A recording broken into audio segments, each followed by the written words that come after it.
C'est une situation très difficile. Puis les chances qu'aucun pays européen en particulier ne fasse pas défaut ou quitte volontairement l'euro. Ça ne veut pas dire que l'euro va éclater, mais pour avoir un ou deux pays qui décident, moi j'en ai assez, je sors puis je reviendrai dans 15 ans quand j'aurai fait mon ménage. Mais ça se fait à un coût, ceux qui détiennent cette dette. Alors je pense que ce qui se passe en Europe, là, les prochains 6-12 mois, là, ça pourrait être un cataclysme. Puis ça, c'est comme la Tunisie. Ça va peut-être commencer avec la Grèce ou l'Irlande, il va se passer de quoi. Puis là, tout le monde a peur de dire, tu ne peux pas dire que tu veux quitter l'euro, mais là, si la Grèce dit, moi, j'ai mon voyage, je m'en vais. Puis là, tout le monde est content dans la rue, puis let's go, les créanciers perdent 100 milliards ou 200 milliards. Bien, peut-être les gens vont dire, finalement, on n'aura pas l'air si fou que ça, parce qu'il y en a un autre qui l'a fait. Fait que ça peut déclencher ce processus-là. Puis le problème, c'est que tu as des pays qui sont en difficulté, puis qui vont mal, puis que leur gouvernement a de la difficulté à garder le contrôle, puis garder la sanité dans les finances publiques. Puis les pays qui vont bien, mais qui sont appelés à boucher le trou, comme l'Allemagne, les gouvernements sont aussi en difficulté parce qu'ils disent hey, c'est leur trouble, la Grèce, on n'a pas d'affaires à payer pour eux autres. Fait que c'est pas évident de savoir comment ça va se régler tant que ça. Oui? Oui, Marc, deux questions. La première, c'est au niveau du Canada, relativement à notre position au niveau des matières premières et de la demande de ce qui concerne ces matières premières-là. Quel impact tu vois au niveau de l'économie canadienne, puis l'impact aussi sur le dollar? L'économie canadienne ou le Canada est pris dans une situation, on est comme un pays hybride.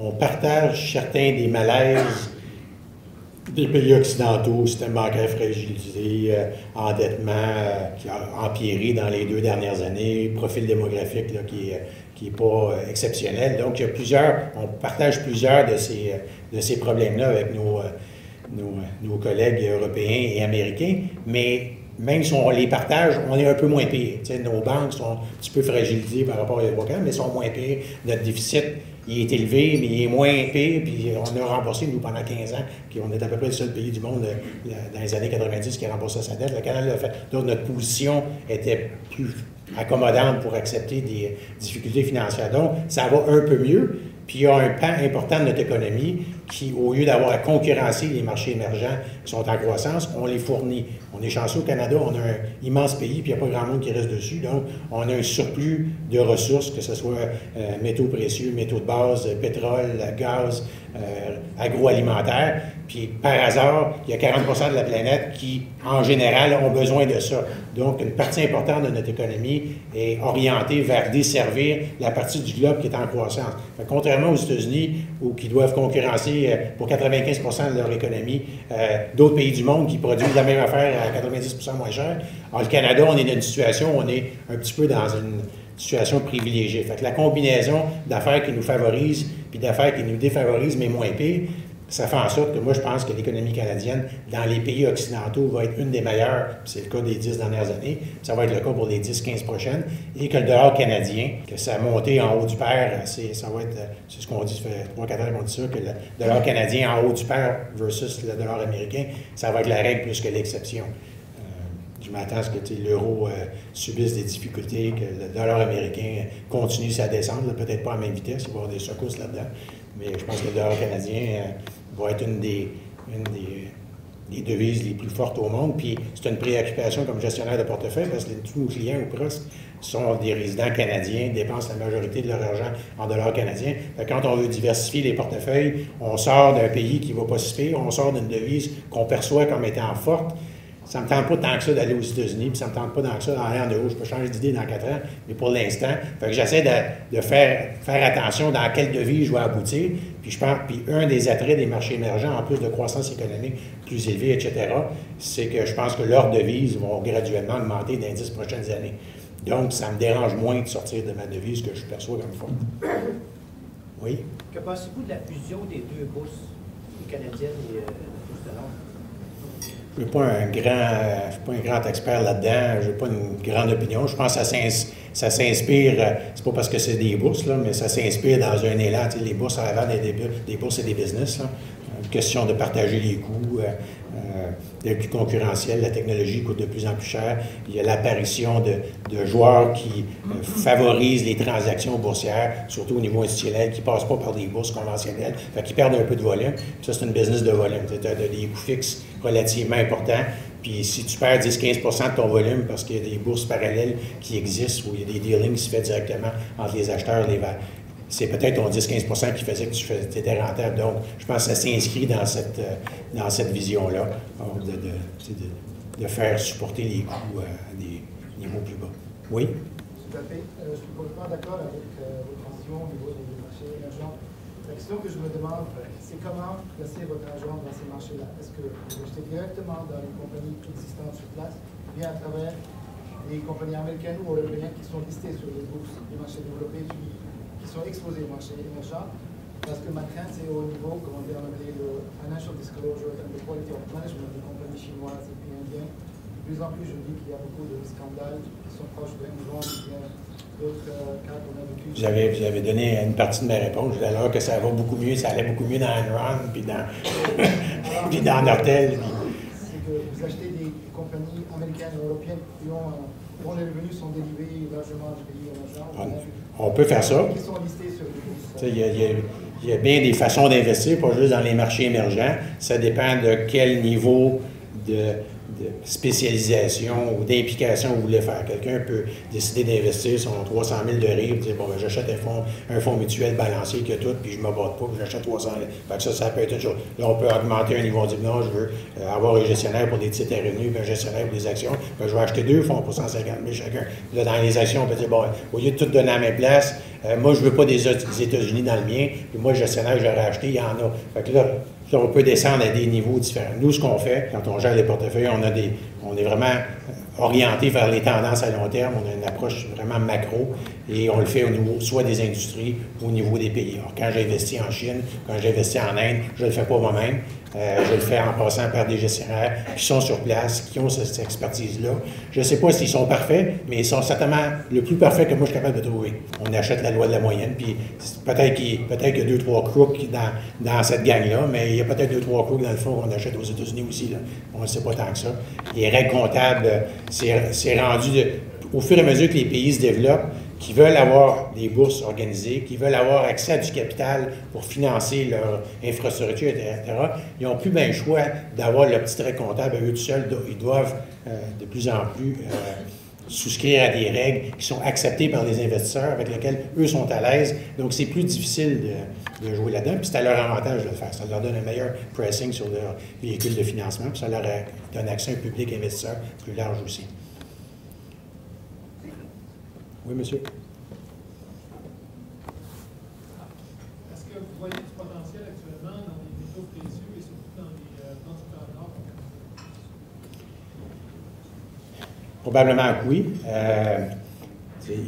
Le prix de l'or a augmenté significativement depuis quelques années et ce n'est pas le reflet que les gens achètent plus de bijoux, peut-être qu'il y a un petit peu de ça. Là. Il y a plus de monde riche en Inde, donc, et puis là, l'or pour eux, c'est bien important dans les bijoux, mais je pense pas que c'est ça, ça explique. Ça explique peut-être une partie, mais ça reflète surtout le fait que un grand nombre d'investisseurs n'ont plus confiance aux principales devises papier et décident d'acheter quelque chose qui, dans les derniers 200-300 ans, a maintenu sa valeur lorsque la devise papier était galvaudée et était émise dans des quantités qui ne faisaient pas de sens économique.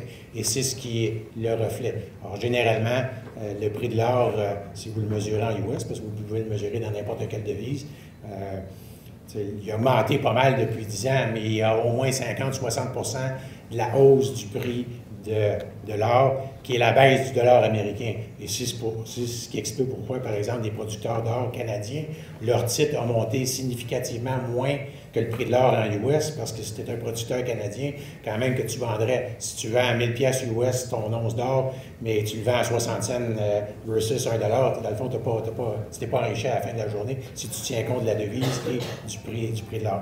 Et il y a beaucoup de gens qui pensent que le prix de l'or s'en va à 2-3 000 pièces parce qu'ils pensent que le dollar américain va baisser de 50-60% dans les prochains 5-10 ans. Ça a l'air beaucoup, 50-60%, là, mais quand Nixon, en 73, j'étais jeune dans ce temps-là, j'étais même pas HEC, mais j'étais jeune en maudit.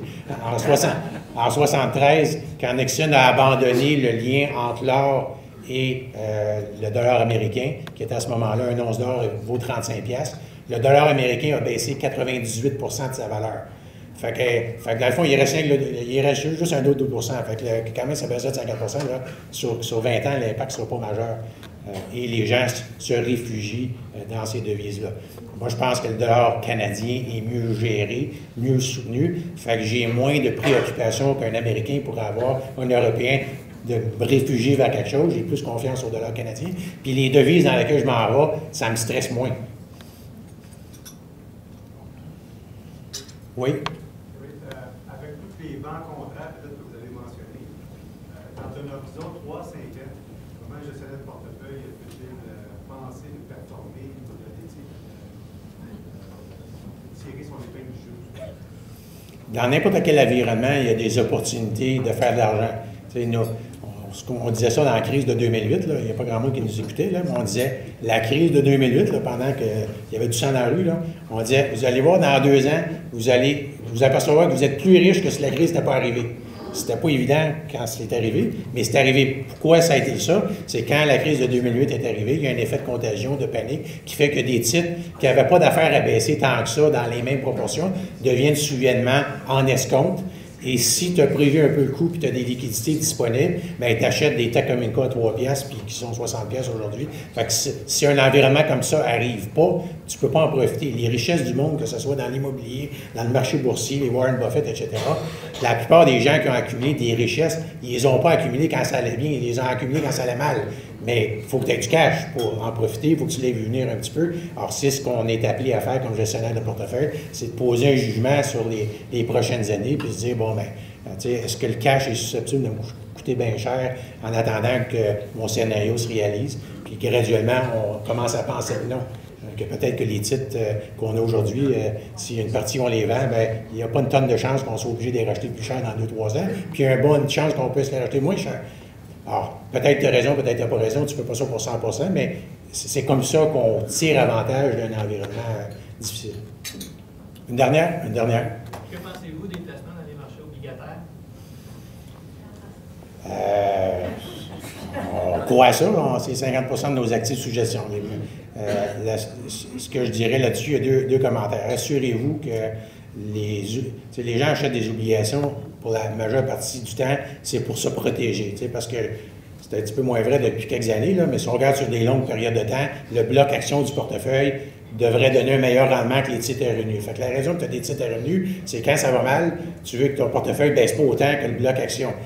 Le problème, c'est qu'en 2008, les gens pensaient que la partie revenu de leur portefeuille était sécurisée, puis il y avait des actions privilégiées, puis il y avait des obligations corporatives, puis finalement, ça a baissé 30-40 comme tout le reste. Fait qu'ils sont aperçus que la bouée, elle n'était pas si bouée que ça. Donc, ça n'a pas fait le travail que ça doit faire. Puis le test d'une obligation, c'est pas quand ça va bien, c'est quand ça va mal. Est-ce que la valeur de mon placement est protégée? Puis la raison que tu veux la protéger, c'est que tu veux que l'ensemble de ton portefeuille baisse moins que le marché, mais surtout, c'est que tu veux tirer avantage de titres qui ont baissé. Fait que tu ne veux pas vendre des titres qui ont baissé 40 pour acheter des titres qui ont baissé 40 Tu veux acheter des affaires, tu veux vendre des choses qui n'ont pas baissé pour tirer avantage de ça. Alors, c'est s'assurer que ce qu'on pense qui est des obligations, c'est des vraies obligations. Numéro 1. Puis deuxièmement, la décision, c'est la durée. Quelle sorte de durée tu fais ces temps-ci? Moi, je n'ai pas une tonne de scénarios économiques dans ma tête qui fait que les taux d'intérêt baisseraient de façon matérielle les prochaines années. Je pense qu'ils vont monter. Si l'économie va bien ou il y a une recrudescence de l'inflation, etc., à cause de toutes les mesures de liquidité qui sont faites, l'inflation va monter, les taux d'intérêt vont monter. Puis si ça va mal, puis l'économie, il n'y a rien qui se passe, puis au lieu de réduire le déficit, les déficits empirent, moi je pense que la prime de risque va augmenter, les gens vont être encore plus inquiets. Peut-être pas au Canada, mais ça drive. Les taux au Canada sont en fonction des taux ailleurs. Fait que ça allait bien ou que ça allait mal, je ne vois pas tant que ça les taux baisser. Donc je serais préoccupé, je n'investirais pas à 10, 15, 20 ans, peut-être une partie du portefeuille, mais nous, on privilégie des durées moyennes courtes. On a à peu près 2 ans, 2 ans et demi de durée moyenne, là, qui est à peu près le tiers de l'indice canadien. Puis ça nous coûte un petit peu d'argent, parce que si tu places à 2 ans et demi, bien, les taux sont une petite affaire plus bas que si tu places à 10 ans, là, mais je trouve que c'est un 50 points de base bien investi pour bien dormir la nuit. Merci beaucoup de vos questions. Merci d'être venu.